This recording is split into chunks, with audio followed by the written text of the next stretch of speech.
Hi. So my talk today is going to focus first on some challenges or barriers that I feel I've experienced as a public health researcher in academia. And then secondly, it's going to focus on also challenges I've experienced as a public health researcher trying to navigate medicine. Okay. So one of the first things I want to talk about is prior to my current faculty position, I had the fortune of having a postdoctoral fellowship.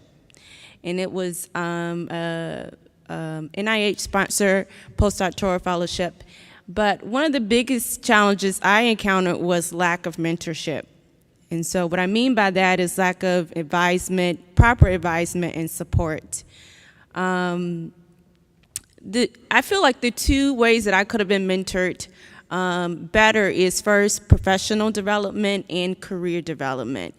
And for professional development, for those who are students and for those who are mentors in the room, really mentoring a person not only in research, but taking it beyond research and thinking about career development, asking their mentee, what would you like to do? How can I help you in identifying those resources to help you achieve the career options that you're interested in? Most times in postdoctoral fellowships, most mentees are mentored to go into research.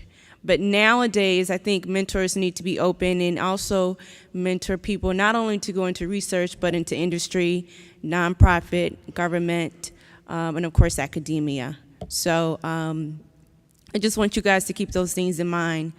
Additionally, when you think about mentoring, one thing that wasn't done for me that would have been helpful as well is developing someone actually sitting me down and saying, let's develop a mentoring plan, an individualized mentoring plan for me.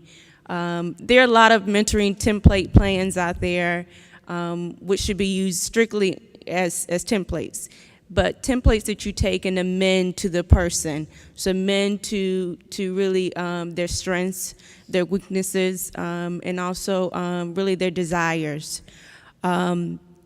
Secondly, it would have been helpful as well if I had a mentor that would help me identifying those activities, relevant activities that were going to help me achieve my career goals. As Dr. Reed mentioned, a lot of times people are asked to be on committees and you don't know when to say yes, when to say no. And you say yes because you think you should be saying yes.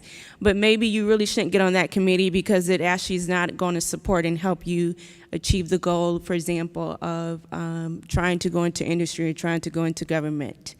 So if someone could have really encouraged me or discouraged me with relevant activities, that would have been helpful.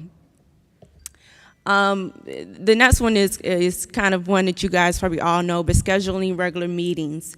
But what I want to say about that is, even though you may have regular meetings with your mentees, I think the biggest lesson for mentors is figuring out that different mentees need different frequency of meetings. So some mentees need more support, and also the type of meeting that you have with the mentee needs to be different than with another type of mentee. So I'll oftentimes think of mentoring like parenting. So you know when you have a child that needs more support than another child, and you know you need to spend more time with that child. So it's the same in the mentor-mentee relationship. And then the last one is evaluations. So evaluations, not only just informally, if a postdoc is working on a manuscript and you send back comments, but also having some kind of formal record as well.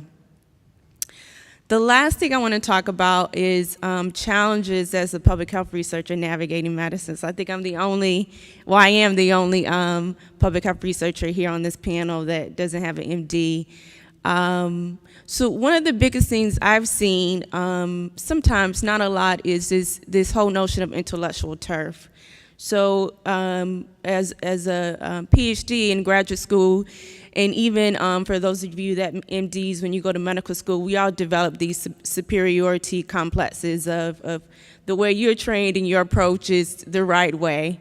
So I think in trying to work together as collaborators, I think it's best to realize and value that we all have great approaches and ways of looking at things, but also realize the limitations within our discipline of our approaches. And so by realizing and valuing the limitations, I think we'll be able to better develop a collaborative relationship. Thank you.